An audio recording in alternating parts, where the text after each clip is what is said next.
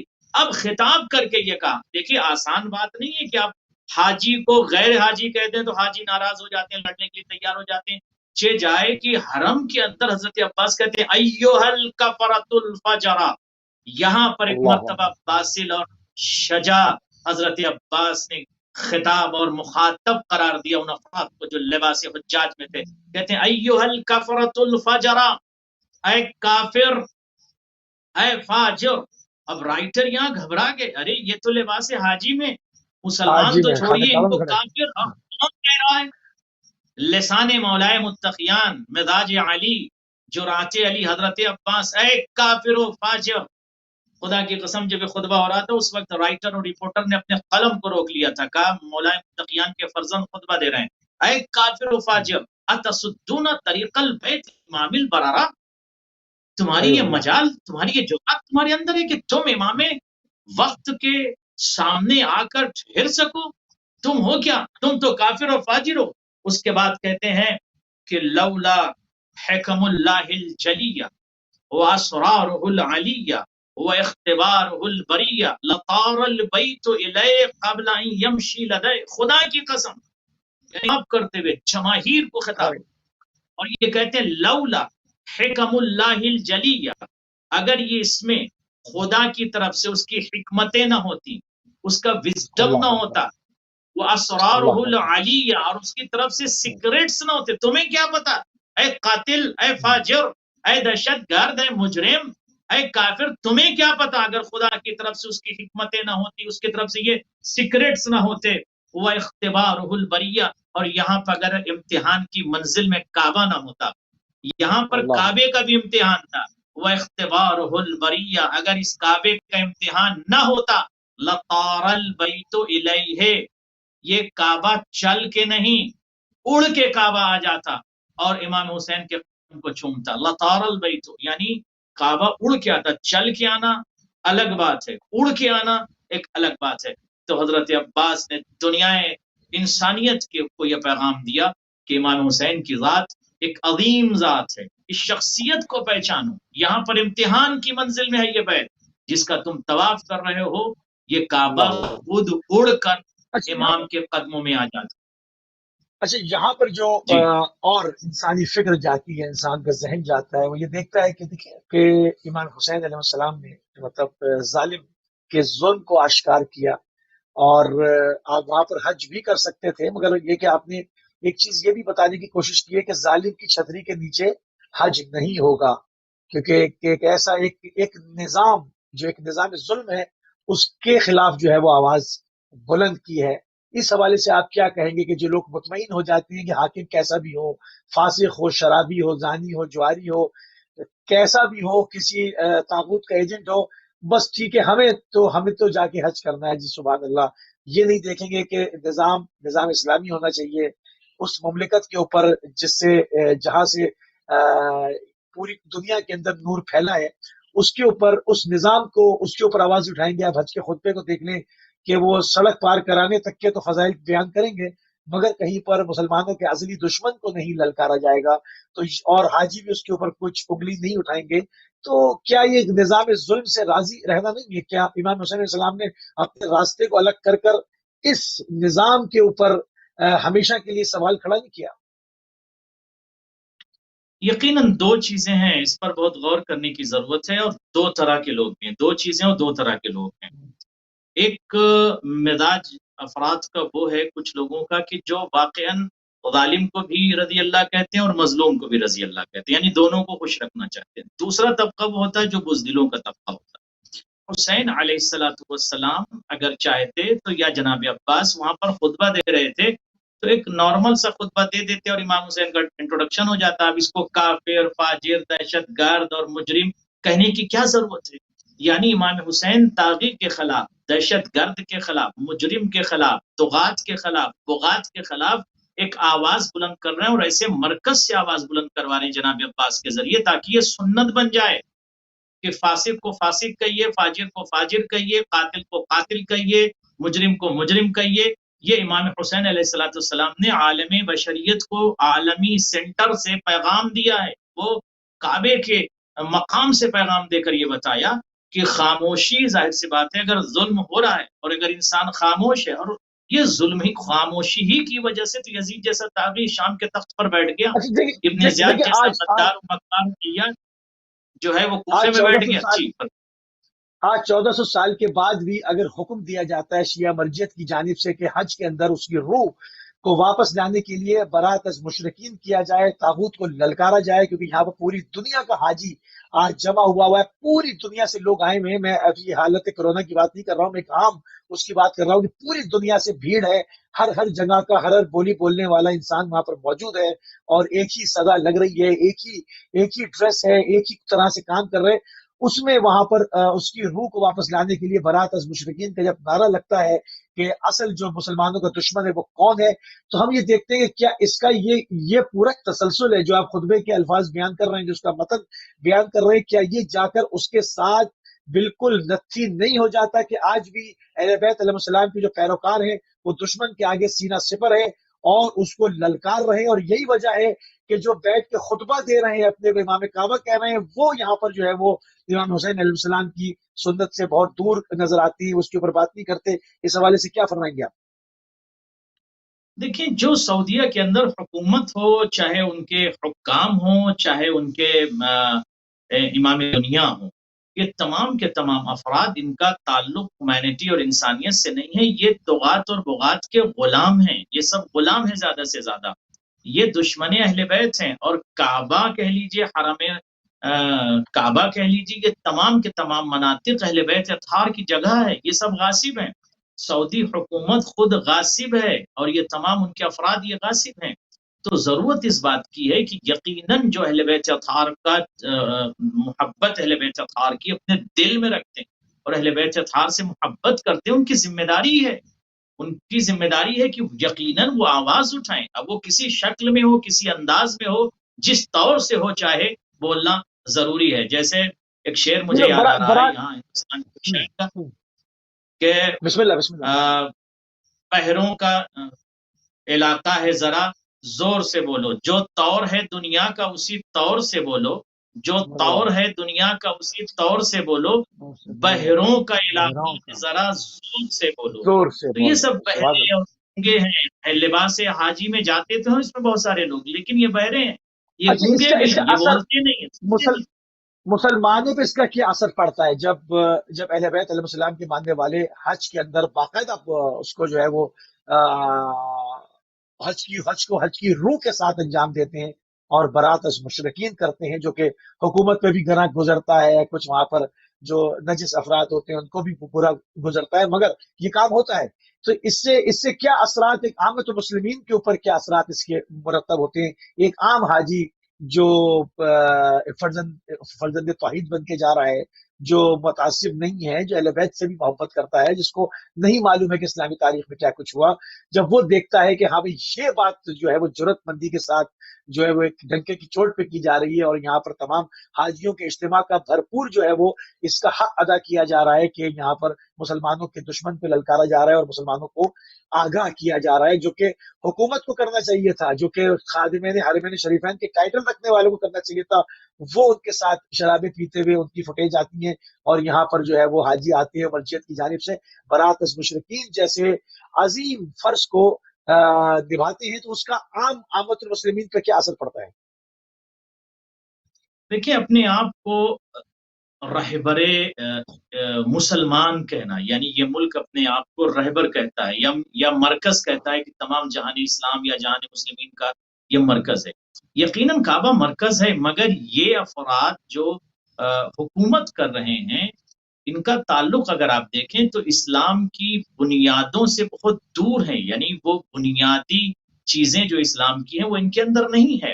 اب ان کا امتزاج چونکہ یہود و نصارہ سے بہت زیادہ ملتا جلتا ہے، اس کی بنیاد پر ان کو یہ چیزیں بری لگتی ہیں. یعنی یہ رائٹ کو رائٹ نہیں کہہ سکتے، حق کو حق نہیں کہہ سکتے، یہ باطل کو باطل نہیں کہہ سکتے، یہ ظالم کو ظالم نہیں کہہ سکتے. لہٰذا یہ بھی یہ چاہتے ہیں کہ جو افراد مکے کی سرزمین پر آئیں وہ خاموش رہیں، وہ گونگے رہیں، وہ بہرے رہیں، سر جھکا کر آئیں، حج کریں اور چپ چاپ یہاں سے چلے جائیں. دیکھیں ضرورت اس بات کی ہے کہ وہ افراد جو واقعاً امام حسین کو مانتے ہیں اور زمین کربلا سے حریت کا پیغام لیتے ہیں اور باطل کی آنکھوں میں آنکھیں ڈال کر بولنے کی ہمت رکھتے ہیں، وہ واقعاً کربلائی، واقعاً حسینی ہیں. لیکن دو طرح کے لوگ ہیں، ایک تو پریکٹیکل حسینی، دوسرے افراد جو ہیں وہ صرف اور صرف محرم کا چاند نمودار ہوتا ہے تو امام حسین کے خیمے میں بیٹھ جاتے ہیں، مگر وہ پریکٹیکل حسینی نہیں ہے. انہوں نے جرات کا درس یا بصالت کا درس یا ہمت کا درس یا باطل کے سامنے ڈٹ کے بولنے کا درس یقیناً کربلا سے نہیں لیا. اگر لیا ہوتا تو جس طرح سے کچھ مسلمان پوری دنیا میں ڈٹ کر حق بات سچ بات بولتے ہیں، پوری دنیا بولنے لگے. لہٰذا ضرورت اس بات کی ہے، میں یہ بات یہاں سے کہنا چاہتا ہوں کہ ضرورت اس بات کی ہے کہ ایک عالمی انقلاب آئے، اور عالمی انقلاب اس وقت آئے گا جب آپ ظلم کے خلاف آواز اٹھائیں گے. عالمی انقلاب اس وقت آئے گا جب آپ مظلوم کی مدد کریں گے. عالمی انقلاب اس وقت آئے گا جب آپ سیرت امام حسین پر چلیں گے. حج کر لینا تمام جہان اسلام کا کافی نہیں ہے، حج کے ساتھ اچھا ساتھ ان کے اندر حسینی کردار ضروری ہے. تھوڑی سی حج پہ روشنی ڈالیں نا کہ پروردگار یہاں پہ جمع کیوں کرنا چاہتا ہے، کیوں جو ہے وہ روی کرائی جا رہی ہے، کیوں جو ہے وہ سارے مناسک حج جو ہیں وہ انجام دی جا رہے ہیں. اس کو اگر ایک روایت بنا لیا جائے، اس کو ایک جو ہے وہ ایک رسم بنایا جائے اور اس سے کچھ حاصل نہ کیا جائے تو فائدہ کیا ہوا جس میں آپ لاکھوں کروڑوں روپے بھی خرچ ہو رہے ہیں، وقت بھی لگا رہے ہیں، آ بھی رہے ہیں. کیا صرف ثواب کی خاطر تھا؟ تو پروردگار تو دونوں ہاتھوں سے خیر کثیر بانٹتا ہے انسان کو، اس کے اپنے گھر میں بیٹھے ہوئے وہیں پر بھی حج کا ثواب دے سکتا ہے، اس کو کون روکنے والا ہے؟ تو یہ بلانے کا مقصد، یہاں پر یہ پورا ایک ورک شاپ لگانے کا مقصد، اس میں سے وہ کندن بنانا چاہتا ہے، اس میں سے وہ اس حرارت سے گزارنا چاہتا ہے. تو کیا وہ اس طرح چاہتا ہے کہ آپ ایک رسم ادا کر کے چلے جائیں؟ کچھ تو وجہ ہوگی نا قبلہ. دیکھیے پروردگار کو ضرورت نہیں ہے کہ جہاں انسانیت کو یہ آواز دے کہ آؤ اور آ کر جو ہے وہ حجر کا طواف کرو. بیت کیا ہے؟ حجر سے، پتھروں سے بنا ہوا ہے. اسے ضرورت نہیں کہ افریقہ کے لوگ اتنی زحمت کر کے آئیں اور پتھر کا طواف کر لیں، اس بیت کا، اس گھر کا کریں اور صفا مروہ کے درمیان دوڑیں اور اس کے بعد جو ہے وہ ایک مقام پر ہرولہ کریں، اچکیں جہاں پر اچکنا بھی ہے، دوڑنا بھی ہے. اب یہ سب چیزیں کرنے کی کیا ضرورت ہے؟ مگر پروردگار عالم یہ تمام چیزیں اپنی ذات کے لیے نہیں چاہتا ہے کہ یہاں پر حج کرو تو میری ربوبیت میں اضافہ ہو جائے گا، لبیک و سعدیک کہو تو میری رزاقیت میں اضافہ ہو جائے گا، یا مجھے اللہ اکبر کی آواز بلند کرو تو میں بڑا ہو جاؤں گا. وہ بڑا ہے، بڑا رہے گا. دنیا انسانیت اسے اللہ اکبر کہے یا نہ کہے، نہ وہ بڑا ہوتا ہے کسی کے کہنے سے، نہ ہوتا ہے کسی کو چھوٹا کرنے سے. یہاں پر جو اصل مقصد ہے وہ اہل بیت اطہار کے فضائل کو بیان کرنا ہے، یہاں پر شاعر اللہ کی طرف متوجہ کرنا ہے. اب قرآن کی آیت اٹھا کر پڑھیے، کیا کہتی ہے قرآن کی آیت؟ ان الصفا والمروہ. اگر آپ صفا مروہ کی بات دیکھیں، من شاعر اللہ، یہ اللہ کے شاعر اللہ ہیں، یہ یعنی نشانیوں میں سے ہیں. اب نشانیوں میں سے ہیں تو کیا اللہ یہاں آیا تھا؟ نہیں، اللہ کے بندے آئے تھے. جناب کی یاد دلانا ہے، جناب حاجرہ کی یاد دلانا ہے، امام حسین کا وہ سارا منظر یاد دلانا ہے، امام حسین کا مکے میں ٹھہرنا یاد دلانا ہے، خطبہ جناب عباس کو دنیا کے سامنے پہنچانا ہے.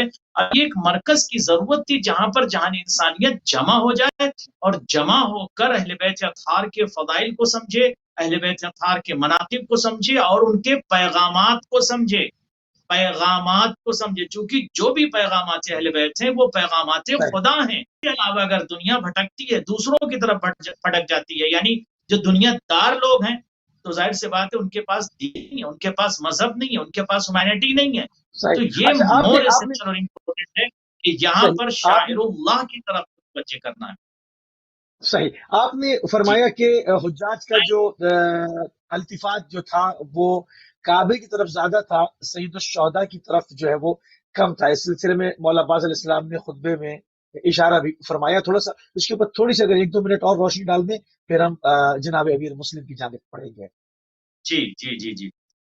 مولا عباس کہتے ہیں کہ خطاب کرتے ہوئے کہتے ہیں قد استلم الناس الحجر والحجر یستلم یدا. مولا یہ دیکھ رہے تھے مولا عباس کہ لوگ پڑھ پڑھ کر حجر کو چوم رہے تھے، یعنی وہ پتھر کو چوم رہے تھے، بے جان پتھر کو چوم رہے تھے. کون؟ حجاج اور کچھ افراد جو حاجیوں کی شکل میں موجود تھے.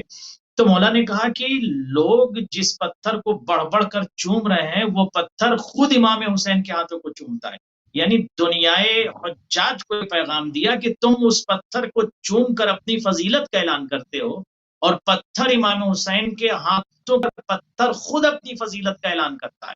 یہ بہت اہم بات. اس کے بعد کہتے ہیں لو لم تکن مشیت و مولائی. اب یہاں پر بہت امپورٹنٹ بات، یعنی مولا نے اپنی شجاعت کا اعلان کیا اور اس کے بعد یہ اعلان کیا کہ حضرت عباس صرف ایک دلیر شخصیت کا نام نہیں ہے، صرف ایک بہادر شخصیت کا نام نہیں ہے، بلکہ معرفت کی دنیا کا شہزادہ بھی ہے جناب عباس، یعنی شہزادہ اللہ بے معرفت شک خدا اور شہزادہ معرفت امام حسین. دلیل سنیے اس جملے سے، مولا فرماتے ہیں لو لم تکن مشیت مولائی مجبولتن. یہاں مجبولہ عربی کا لفظ ہے، یعنی لا ینفک، جو جدا نہ ہو سکے، سپریشن جس میں ممکن نہ، اس کو عربی میں کہتے ہیں ممکن ہو مجبولتن.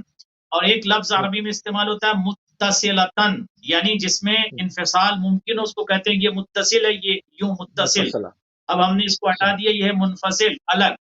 تو مولا نے یہاں اتصال استعمال نہیں کیا، کہتے ہیں لو لم تکن، یعنی مجبولتن، یعنی وہ جس میں سپریشن یا جدائی ممکن نہیں ہے. لو لم تکن مشیت مولائی، مولا فرماتے ہیں خدا کی قسم اگر میرے مولا کی مشیت کا اتصال یا تعلق یا رابطہ خدا سے نہ ہوتا، لو لم تکن مشیت مولائی مجبولتن من مشیت الرحمن، یعنی معرفت کا عالم یہ ہے کہ مولا عباس یہ جانتے ہیں اور یہ پہچانتے ہیں کہ میرے مولا حسین کی مشیت اور خدا کی مشیت آپس میں ایک دوسرے سے اس میں اتصال ہے، جدائی ممکن نہیں ہے. اگر کہتے ہیں لو لم تکن مشیت مولائی مجبولتن من مشیت الرحمن لوقعت علیکم کالصقر الغضبان علی اسافیر الطیران.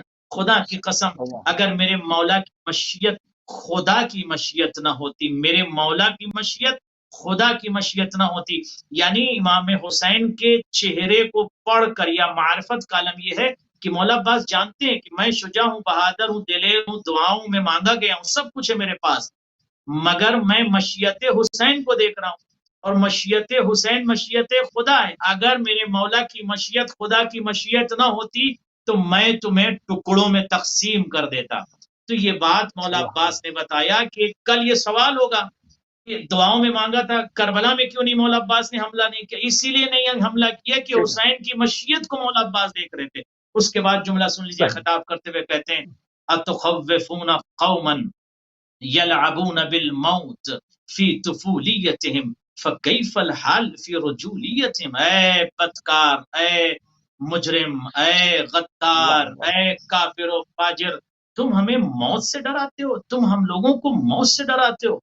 موت سے ان کو ڈراتے ہو جو آغوش مادر سے موت سے کھیلتے ہوئے چلے آئے ہیں، یعنی موت تو ہمارے لیے کھلونا ہے. جو بچپن میں موت سے کھیلتا ہوا ہو اس کی جوانی کا عالم کیا ہوگا. تو جناب عباس نے ان افراد کو یہ پیغام دیا کہ تم طواف کی حالت میں خنجر کو نکال کے جو ہمیں آستینوں سے دکھا رہے ہو، مولا حسین کو قتل کرنا چاہتے ہو، یہ میرے لیے کوئی مشکل کام نہیں، لمحوں میں تمہیں تقسیم کر دیتا، مگر چونکہ میں اپنے مولا حسین کی مشیت کو دیکھ رہا ہوں. جی سبحان اللہ، سبحان اللہ قبلہ.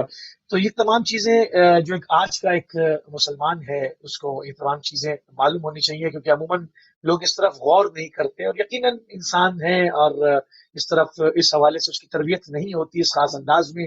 وہ جاتے ہیں، حج کرتے ہیں، اس میں اس کی جو ممانعیت ہے اس سے لطف اندوز ہوتے ہیں اور واپس چلے آتے ہیں. اس کو غور نہیں کرتے کہ جس سسٹم کے تحت، جس تمام معاملات کے تحت وہ عبادتیں انجام دے رہے ہیں، اس کے جو سیکیورٹی کے فرائض ہیں، اس کے اوپر جو ایک نظام بیٹھا ہوا ہے، وہ سارا وہ نظام ہے جس پر قرآن جگہ جگہ لعنت کر رہا ہے، جس کے اوپر وہ نظام ہے جہاں پر خدا بار بار جو ہے وہ تنبیہ کر رہا ہے کہ دیکھو یہ تمہارے دوست نہیں ہو سکتے کہ جب تک تم ان جیسے نہ ہو جاؤ. یہ مجرمین ہیں، یہ ازلی دشمن ہیں اسلام کے، مگر جو ہے وہ مسلمان اس طرف توجہ اختیار نہیں کرتے.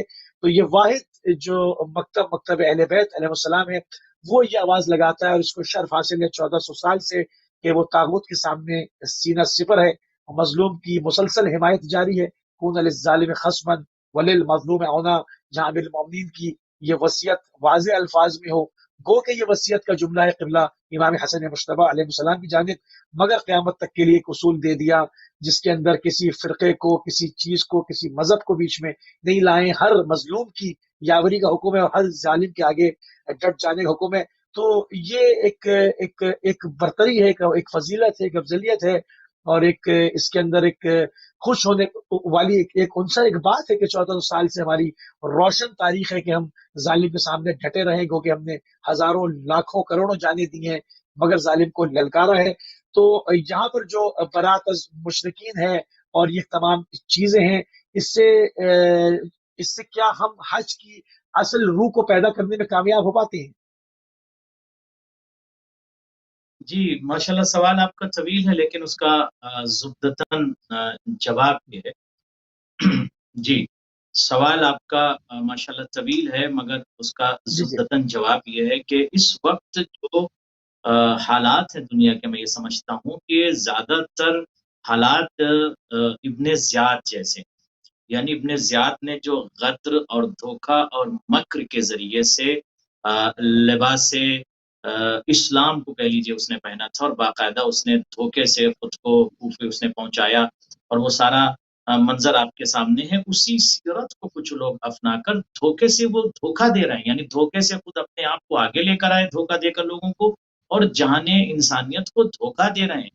ہمارے بہت سارے ایسے یوں کہہ لیجئے کہ نادان بھائی یا نادان افراد یا نادان دوست ہیں جن کو یقیناً اسلام کی صحیح پکچر کے بارے میں نہیں معلوم، اسلام کی صحیح تصویر نہیں معلوم، کربلا کا صحیح میسج نہیں معلوم، امام حسین کا صحیح پیغام نہیں معلوم، وہ صحیح طریقے سے ابھی تک سمجھ ہی نہیں پائے کہ اہل بیت کس ذات کو کہتے ہیں۔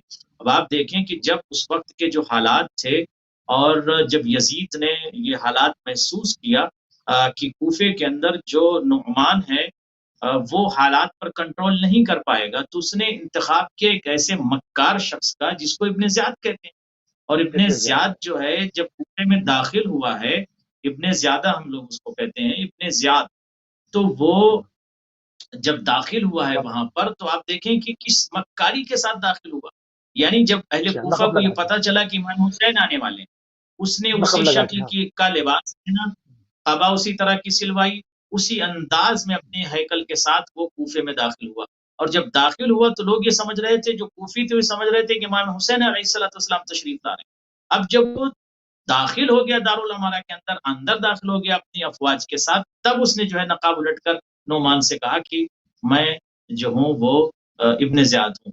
تو اس طرح سے غدر اور مکاری کے ذریعے سے جو افراد اپنے آپ کو آگے لے کر آتے ہیں، اور ان کی تاریخ آج ہمارے سامنے موجود ہے، اور پھر بھی لوگ ابھی کربلا کا ذکر قریب آنے والا ہے، اور بہت جلد لوگ جو امام حسین کا تذکرہ کریں گے، مصائب سنیں گے، امام حسین کی شہادت کا واقعہ پڑھیں گے، سنیں گے۔ ضرورت اس بات کی میں اس وقت یہ کہنا چاہتا ہوں کہ یقیناً یہ پوری دنیا کو سمجھ لینے کی ضرورت ہے کہ صرف اور صرف امام حسین علیہ السلام کی سیرت پر چل کر ہی طاغی سے لڑا جا سکتا ہے، اس کے سامنے ڈٹ کر کھڑے رہ سکتے ہیں، اس کا مقابلہ کر سکتے ہیں، ورنہ تاریخ انسانیت میں زیادہ تر لوگ بزدل ہیں، اور کسی میں جرأت نہیں ہے کہ صحیح طریقے سے پیغام انسانیت، پیغام اسلام، پیغام دین دنیا تک پہنچا سکے۔ جی صحیح۔ بلا فاصلہ جو ہے وہ جناب امیر مسلم سفیر امام حسین علیہ السلام کا ذکر کریں گے، جن کی بہت ہی مظلومانہ شہادت ہے، اور جن کی جنگ کوفے کی گلیوں میں بہت شجاعت کے ساتھ آپ نے لڑی ہے، جس میں آپ نے جو کہ ایک رسالے کے رسالے الٹ دیے، اور مزید فوجیں جو ہے وہ منگانا پڑیں۔ جب کہا گیا کہ ایک آدمی کو زیر نہیں کر پا رہے ہو، تو جواب دیا گیا کہ بنی ہاشم کا چاند ہے، بنی ہاشم کا جو ہاشمی فرزند ہے، تو تم اس کو کیا عرب کا کوئی بنیا بقال سمجھ رہے؟ تاریخ نے سارا اس کو جو ہے وہ قلم بند کیا، بھی تفصیل کے ساتھ قبلہ سے سنیں گے۔ تو امیر مسلم کا احوال کیا، آپ جب کوفے پہنچے ہیں اور آپ نے بیعت لی ہے، کوفے کا کیا ماحول تھا، وہاں پر کیا قبائل کا حساب کتاب تھا، اس کے بعد کس طرح سے آپ تنا ہوئے ہیں، اور کس طرح تو آ کے گھر میں گئے ہیں، اور کس طرح سے فوجیں آئی ہیں؟ میں بیچ میں پھر انٹرپٹ نہیں کروں گا، تو اس کو ایک پوری تفصیل کے ساتھ قبلہ شہادت تک لے کر جائیں، اور آخر میں ہم آپ کی صاحبزادی کو بھی پرسا دیں گے، سیدہ عاتقہ کو۔ قبلہ بسم اللہ جاری کیجئے ذکر جناب امیر مسلم سفیر امام حسین علیہ السلام۔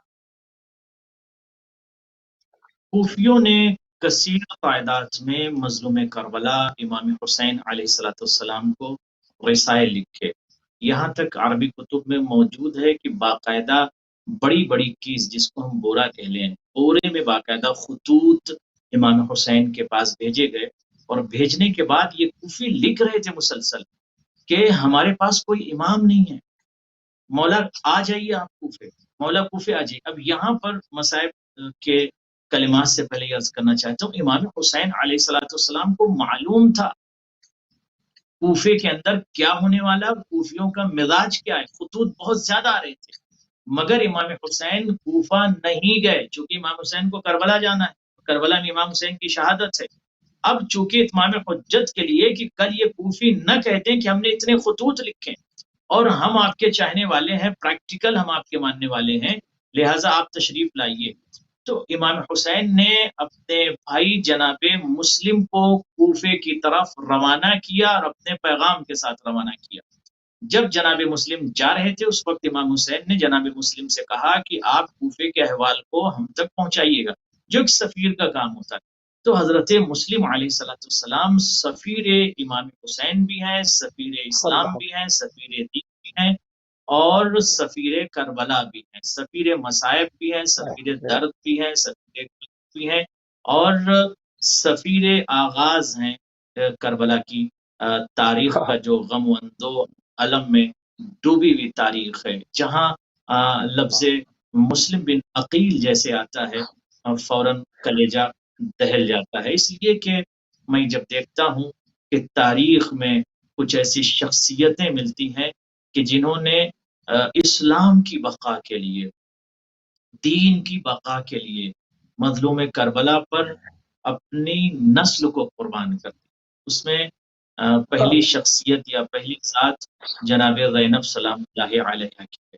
اپنی نسل کو اس شہزادی نے، جبل المصائب نے یا جبل الصبر نے قربان کر دیا، جبل صبر نے اپنے خاندان کو یا نسل کو قربان کر دیا شریعت پر، دین پر، ایمان پر۔ دوسری شخصیت جناب مسلم بن عقیل کی ہے، جنہوں نے اپنی نسل کو دین پر قربان کر دیا۔ 4 بچوں کا تذکرہ ہے، 2 بچے کربلا میں شہید ہو گئے، 2 ننھے بچے جناب مسلم کے ساتھ تھے۔ خدا کی قسم جب میں تاریخ کوفہ پڑھتا ہوں تو تھوڑی دیر کے لیے دل لرز جاتا ہے۔ لرز اس لیے جاتا ہے کہ جناب مسلم کی شہادت ٹھیک ہے، دنیا روتی ہے جناب مسلم کی شہادت پر، لیکن ان کے 2 معصوم بچے بھی تھے۔ اب وہ معصوم بچوں کی تاریخ میں کہوں گا کہ تمام ناظرین ضرور پڑھا کریں اور سنا کریں، تو آپ کو اندازہ ہوگا کہ کتنی ذلتیں برداشت کیا جناب مسلم علیہ الصلوۃ والسلام جب کوفے میں موجود ہیں۔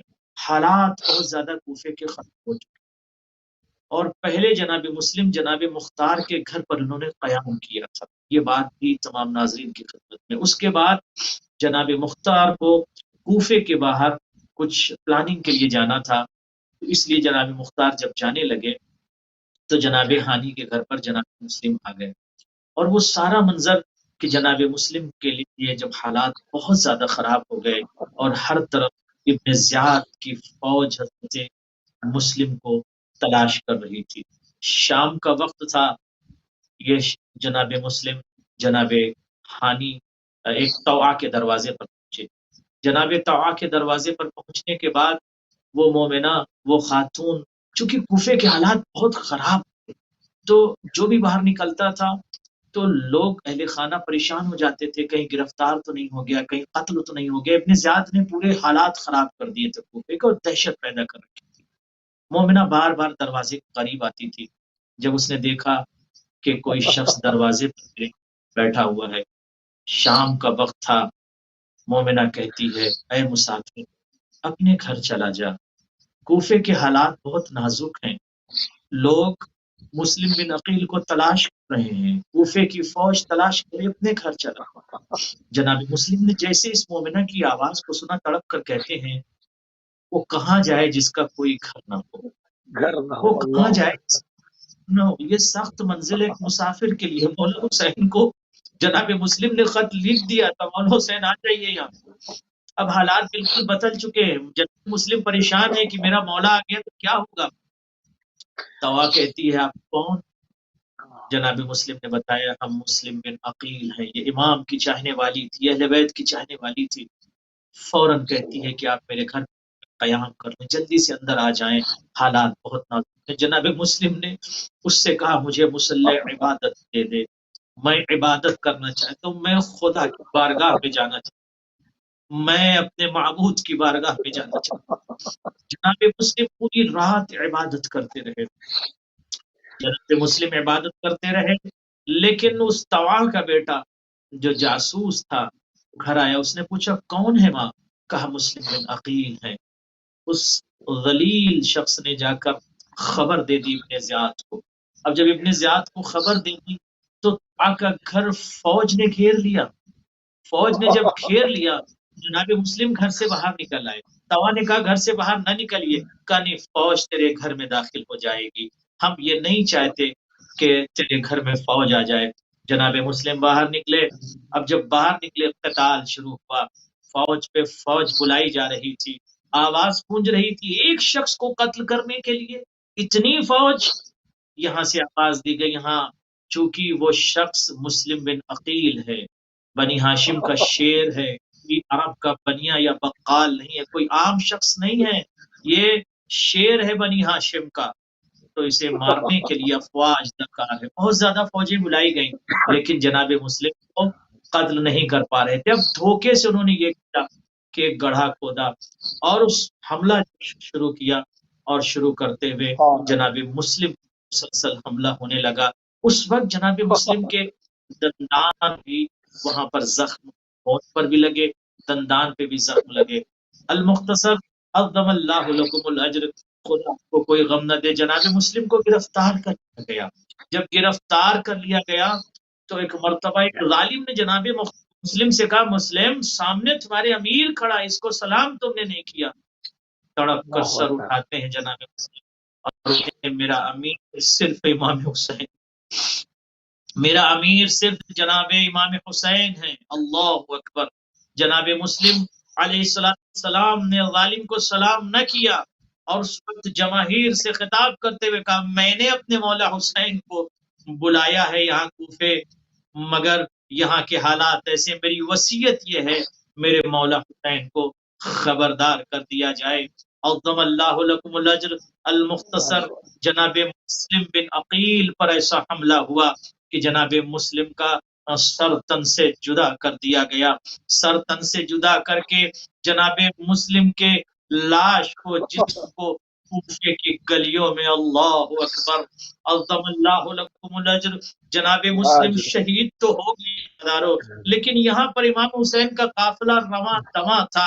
ایک مقام پر امام حسین ٹھہرے کربلا کے موقع پر، امام حسین یہاں کربلا میں ہیں، اور کربلا میں امام حسین نے جب یہ دیکھا بھی کربلا کی زمین نہیں آئی ہے، سرحد بالکل قریب ہے کربلا کی، امام حسین علیہ السلام نے محسوس کیا میرا بھائی شہید ہو گیا، ہاتھوں کو اٹھا کر کہتے ہیں وعلیکم السلام ورحمۃ اللہ وبرکاتہ۔ جناب زینب نے سوال کیا بھیا یہ قافلہ تیزی سے جا رہا تھا، ہم سرحد عراق میں داخل ہو رہے ہیں، لیکن بھیا یہ بتائیے آپ نے جواب سلام کس کو دیا؟ امام حسین فرماتے میرا بھائی حضرت مسلم بن عقیل وہاں سے سلام کر رہا ہے، کیسی حالت ہے میرے بھیا عقیل کی؟ آواز دی میرا بھیا عقیل، مسلم بن عقیل شہید کر دیا گیا۔ عظم اللہ لکم الاجر۔ جناب مسلم تو شہید کر دیے گئے، لیکن جب 11 محرم کو یہاں سے قافلہ کوفہ پہنچا ہے تو ایک مرتبہ زوجہ جناب مسلم نے جب جناب مسلم کے سر کو دیکھا تو رو کر ایک جملہ کہا میرے والی و وارث، آپ کو دیکھ کر آپ کی عظمت کو سلام، آپ نے شہادت پیش کی، لیکن آپ تنہا تو نہیں آئے تھے، آپ کے ساتھ 2 ننھے بچے تھے، وہ بچے میں کوفے میں تلاش کرتی رہی، میرے وہ 2 بچے کہاں ہیں؟ جزاکم اللہ خیر الجزا۔ ایک فقرہ اور آپ کی رحمت تمام عزاداروں، وہ 2 معصوم بچے، اولاد والے یہ سمجھتے کتنا غم ہوتا ہے باپ کے لیے بھی ماں کے لیے بھی، اور وہ 2 شہزادے چھوٹے چھوٹے بچے جن کو رہا کر تو دیا گیا تھا، وہ زندان کا نگہبان اس نے رہا تو کر دیا، لیکن مجھے بتاؤ کوفے میں رات کی تنہائی، اندھیرا جنگل، ایک مرتبہ چھوٹے چھوٹے بچوں کو لے کر جب وہ شخص گیا اور کہتا دیکھو وہ سامنے قافلہ جا رہا ہے، اور جا کر اس قافلے کے قریب جاؤ اور اس قافلے کے ساتھ تم چلے جاؤ، مدینے پہنچ جاؤ گے۔ دونوں بھائیوں نے آپس میں ایک دوسرے کے ہاتھوں کو پکڑا، ننھے ننھے قدم کو آگے بڑھائے اور بڑھانے کے بعد کہا بھائی چلو اس قافلے کو پکڑنے کے لیے کربلا کے یہ بچے نہیں ہیں بلکہ یہ مدینے سے آئے، یہ دو بچے ایسے بچے ہیں زدانو، یہ جنگل میں کوفے کے جنگل میں قافلہ تلاش کرتے رہے لیکن وہ نکل گیا۔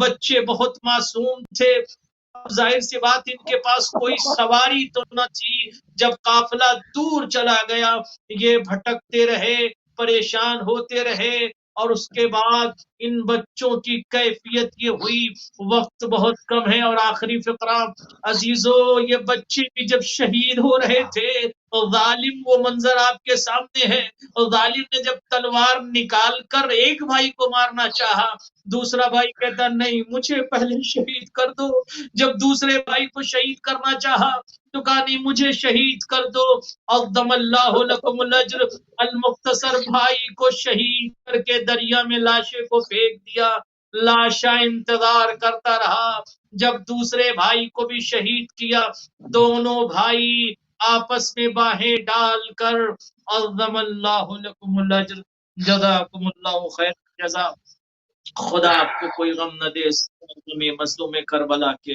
پروردگار تجھے واسطہ ہے ان دو شہزادوں کا جو کوفے کی گلیوں میں راستہ تلاش کر رہے تھے، ان مظلوم بچوں کا واسطہ ہے جو کوفے میں بھٹک رہے تھے، کوئی غم نہ دینا سوائے غمی مظلوم کربلا کے۔ پروردگار اس عبادت کو قبول فرما، تجھے واسطہ اہل بیت اطہار کا ہے، تمام حضرات جن لوگوں نے دعا کی گزارش کی ان کی دعاؤں کو مستجاب فرما، اہل بیت چینل مسلسل خدمت دین انجام دے رہا ہے ان کی خدمات کو قبول فرما، حجت خدا کے ظہور میں تعجیل فرما، ہم سب کو مولا کے نوکروں میں شمار فرما، ربنا تقبل منا انك انت السميع العليم برحمتك یا ارحم الراحمین۔ جزاک اللہ قبلہ، جزاک اللہ، انتہائی مشکور ہیں اور انتہائی ممنون ہے کہ مرتبہ پھر آپ نے اپنا قیمتی وقت اہل بیت ٹی وی کو دیا، ناظرین نے یوم عرفہ کی اسپیشل ٹرانسمیشن اور شہادت امیر مسلم علیہ السلام کی اسپیشل ٹرانسمیشن اپنے اختتام کو پہنچی۔ ہم نے پوری کوشش کی اپنے وقت میں رہتے ہوئے زیادہ سے زیادہ تاریخی حقائق اپنے